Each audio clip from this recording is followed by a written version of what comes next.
What's up guys, Kenji Cards here coming at you with another deck profile. This previous weekend I took Swordswell Tenyi to a 150-man regional in Portland, Maine. I was able to get 9th place, which I was very happy about, seeing that it was my first in-person regional since getting back into the game. I played similar lists to the one I'm about to show you in the last two remote regionals as well, where I got 9th and 2nd place overall. I'm very happy about the card choices. There's a couple changes I'm planning on making going forwards that I'll discuss once I get into the profile. Before I hop in, just wanted to give a quick shout out to the New Hampshire crew and everyone that helps me playtest. Without you guys, I would not be where I'm at in terms of knowledge of the game and how to play it, so definitely a massive thank you guys to dealing with my BS. So let's hop right back into it. So, standard triple Moe, best card in the deck. Enough said, you always just want to resolve this card if you can. Triple Long Yun, also insanely standard. It's the cuirass of the deck.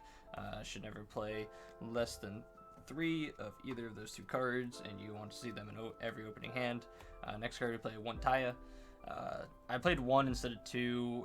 I never want to see it in my opening hand, but I understand if you do see it in your opening hand a bunch, that it is correct to play 2, especially for the grind game.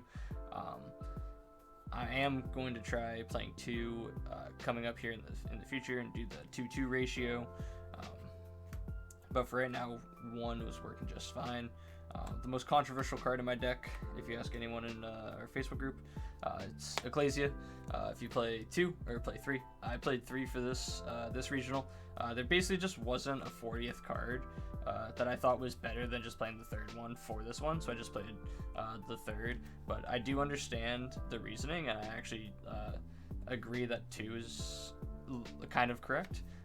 The reason why, in my opinion, this card loses the Ash Blossom, so it gives the opponent a good place to Ash Blossom in this deck, which Ash is pretty low impact. But if this is your only way to Moe, then in the Ash Blossom, then you're out of luck. So, and then also opening 2 with no Worm is really bad. So I do understand. I did play 3. I will be trying 2 out again. When I played in the remote regionals that I did okay in, I was playing 2 of these instead of 3. Like I said, I cut some cards, and there wasn't a 40th card that I wanted to put in that was better than this, so I just played the 3rd one. 3 Emergence. Insanely standard. I mean, this is just 3 more copies of Moe or Long Yun. So. And then the mandatory 1 Blackout. This card was in my hand like all weekend, and it was very unfortunate because the amount of times I had to discard this for Long Yun was just very, very sad, because then you basically just end your board on like 1 less interruption because you'd have to search Emergence off your Chi Shadow instead of this. So, but the card's insanely good. Definitely would not play more. 1's fine, just try not to see it in your opening hand. 3 Ashina, best Tenyi in the deck because it just gets you to a monk plus any of the other Tenyis. So yeah, always happy to see Ashina plus Vessel in opening hand. The next 2 I'm just gonna put at the same time. 3 Adhara, 2 Vishuddha. This is the ratio that I played for the 2 remote regional events before the one this past weekend. So I just stuck with it, but I can see the argument of playing 3 Vishuddha and 2 Adhara, because Vishuddha on its own now gets you way more value. Not going first, but going second, you're able to bounce the Mirror Jade, which is huge, and it really forces that. So I understand flipping it around. I guess the reasoning for playing 3-2 for me is that this allows you to recycle worms to have in your hand to keep your Swordswell monsters alive. So this is a little bit more versatile, in my opinion, but I could see flipping it around and playing 2 and 3. Last one I played is the Water Tenyi. I was afraid of the lag in the meta, if you will, where people are still playing Ghost Ogre in the main deck, and I didn't want to get Ghost Ogred and have a way to summon this, but not have it in deck. So in the future, when Ghost Ogre becomes less popular in the main deck, I'll just play a 3rd Vishuddha over this. Or I keep this in and I play the circles, which is something I'm definitely going to take a look at. But it is cool too. It gives you like another option as well, when you have Monk just to like crash it and then use this to get a pop. So it's not awful. I definitely don't regret playing it. It never came up where it was like, oh shoot, I have this water Tenyi. So 3 Vessel. Next to Moe and Ashina, this is the best card in the deck. Not much to say. Adds 1, Foolishes 1, gets you to this plus Tenyi is like 1 card. Level 8 Synchro, Chisha, which gets you into your Sword Soul engine if it need be. So card's crazy. I will say opening 2 kind of sucks, but you have to play 3 so you can guarantee yourself to see at least 1. Called by Desires. Called by is insane right now. This card is a DD Crow on crack, and DD Crow is pretty good right now. So, and then this card also has applications going first. Obviously, when hitting Ash Blossoms, Veilers, stuff like that. The Desires is crazy. You draw 1 card off Moe, you draw this, you draw 2 more cards. It's insane. So that happened a couple times. In the Banish 10 actually comes up for your Duke plays, where sometimes you just need him to get super big, so you just banish 10 cards so you can get like over 4k attack. 3 Ash Blossoms. We're on to the hand traps now. So 3 Ash Blossoms, 3 Ghost Spells. I think these cards are basically standard in everybody's list at this point. This card hits a lot of stuff in the meta right now. Brandon in red, Sanguine, DPE. This card's really good. You should be playing these cards mandatory. The next mandatory hand trap, I think, is the 3 Imperm. In my opinion, this card's crazy because it can be drawn as a 6 card as well, and it's really good. It plays around Talons, hits the mirror match, sometimes hits Despia depending upon what else you have in hand. So card's crazy. I think between Ash, Bell, and Imperm, those are mandatory to play this format. And then this last one, I wish I played something different, but I played DD Crow in the main. I thought I was going to see a lot of Despia. Ended up only seeing 2 to 3 of them, so it was kind of lackluster all day. If this was Veiler, I probably would have got 4th place in the regional, because I opened 2 of these in the Sword Soul mirror match, and it just was like dead cards. If it was Effect Veiler, it just gets me there, which was the other card that I was thinking about putting into the slot. So I definitely play Veiler over this unless you're playing like 5 out of 8 rounds Despia.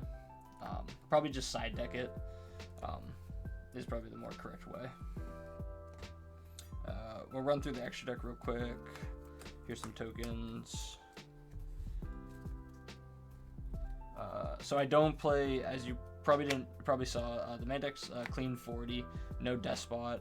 I don't think the Needle Fiber stuff is worth it. It does give you another line, but it's more bricks and then like plays into way more hand traps that are in the format right now. So me personally, I'd rather just have that brick be an extra hand trap or an extra engine card.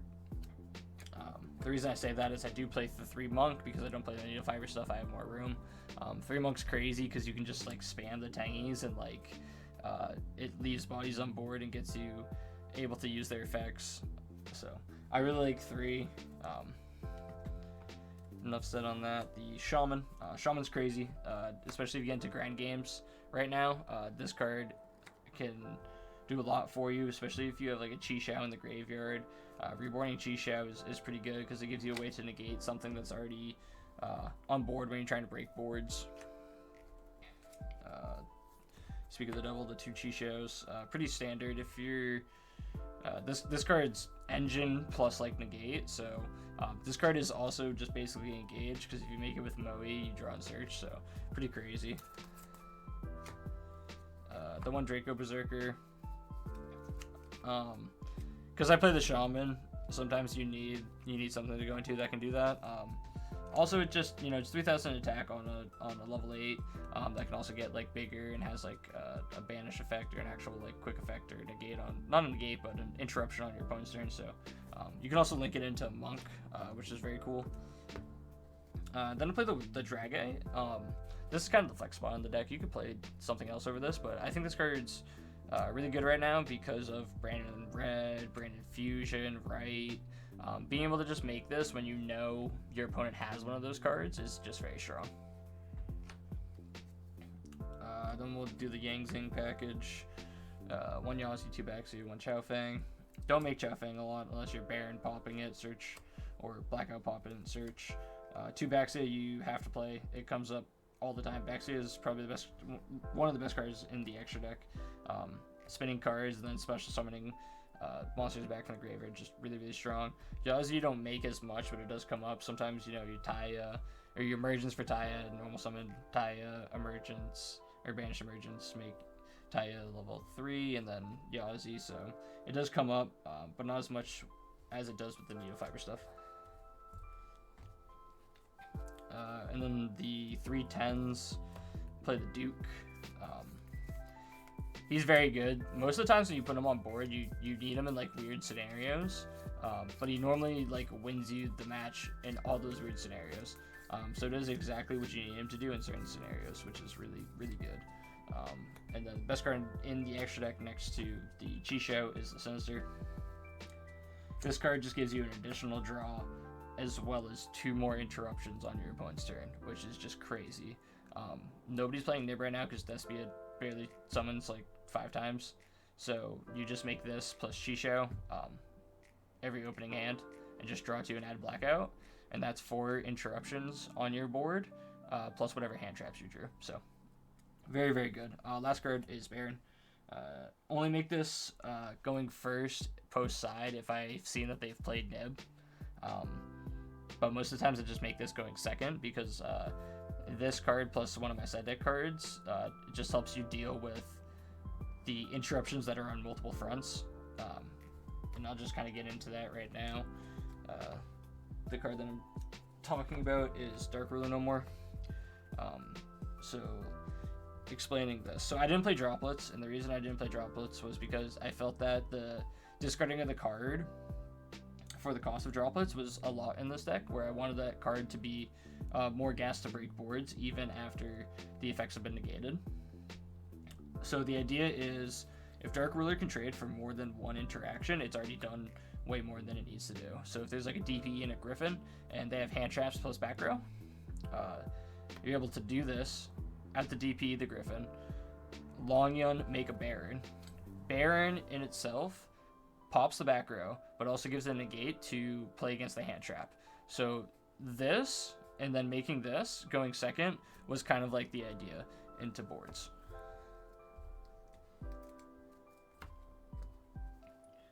And then I played the Lightning Storms. I like this for 2 reasons. One, it hits the mirror match, which the side deck, without the Veilers in the main and the DD Crows in there, the side deck was like heavily relied upon for the mirror.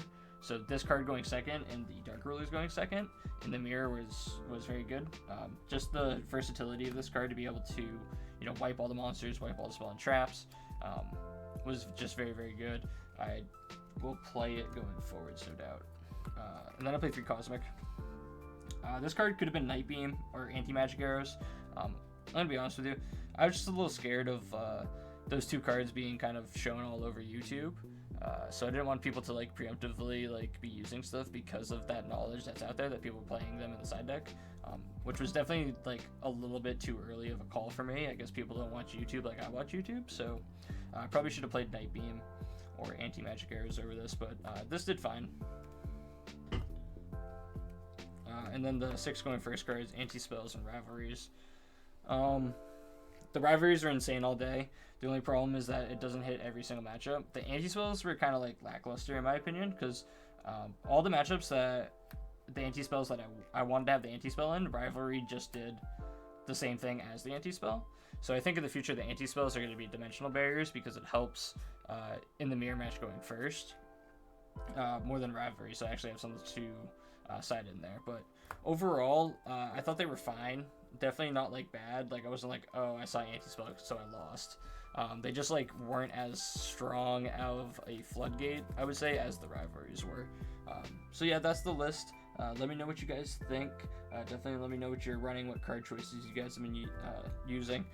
Feel free to leave a comment, and feel free to subscribe. I plan on having more deck profiles, more lists of people that topped IRL regionals as well as remote regionals. So stay tuned and hope to catch you in the next one. Bye, guys.